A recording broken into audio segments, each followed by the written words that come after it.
Hey guys, ever faced a weird error on your computer and had no clue what it meant? Well, today I'm going to show you how to diagnose and fix any PC error in just a few minutes using Event Viewer, Regedit, and the power of ChatGPT. No need to be a tech expert. This is for everyone. Let's go.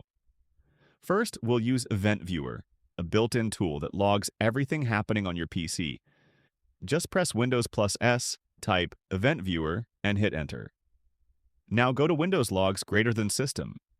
Here you'll see a list of events. Look out for red errors or yellow warnings. Click on one of them and check. The event ID. The source and the full description. Let's say we got this one.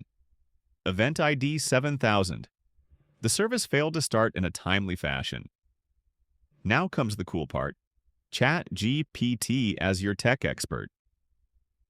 Just copy the error info, open ChatGPT, and ask something like, how do I fix event ID 7000 in Event Viewer? ChatGPT will break down what the error means and give you exact steps to fix it. Even commands or registry edits if needed. It's like having a digital IT guide 24/7. Use Regedit to fix timeout errors. You can use normal CMD prompt to cure it. Now, just restart your PC. Open Event Viewer again and check if the error is gone. If yes, boom, problem solved. If not, just give ChatGPT more info and it'll guide you step by step. You don't need to be a techie to fix Windows errors anymore. Just use Event Viewer, tweak with Regedit, and ask ChatGPT when stuck. If this video helped you, make sure to hit like, subscribe, and drop your error code in the comments. I'll help you fix it.